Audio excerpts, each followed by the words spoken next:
Le syndrome de l'imposteur, c'est une autofiction inspirée de mon premier semestre d'interne dans une unité spéciale qu'on appelle Unité pour malades difficiles. Il y a 10 UMD en France et on y hospitalise selon la formule de la loi des patients qui présentent un danger pour autrui. Donc ce sont soit des personnes qui ont commis un passage à l'acte grave et qui ont été responsabilisées pénalement, soit des personnes dont la prise en charge en service de psychiatrie classique est devenue impossible, soit des détenus condamnés qui sont transférés de prison. C'est une unité sécurisée qui est un peu intimidante pour débuter son internat, mais qui est aussi très intéressante pour comprendre la psychiatrie, tant sur le plan clinique que juridique ou institutionnel. Dans cette BD, j'ai donc décrit le microcosme qu'on peut retrouver dans les services de psy, et surtout les internes qui essayent d'aller avoir l'air de médecins compétents, ce qui n'est pas toujours évident au début. Je parle donc des difficultés de début d'internat, du sentiment d'illégitimité que l'on a, et du fameux syndrome de l'imposteur. Ce syndrome, c'est un doute maladif où l'on nie sa responsabilité dans tout accomplissement,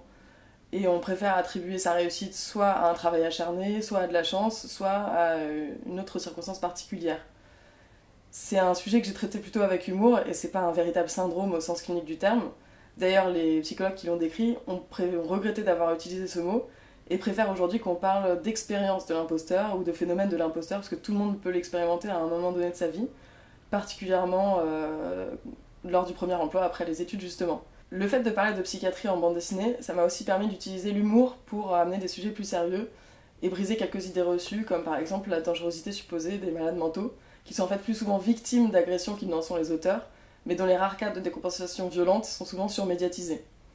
En psychiatrie, j'ai souvent eu l'impression qu'on travaillait en huis clos, que les gens à l'extérieur ne connaissaient pas beaucoup les maladies mentales et en avaient peur, et je trouvais ça intéressant d'utiliser la bande dessinée, qui est un média assez grand public, pour parler de ce sujet qui paraît à tort réservé aux spécialistes.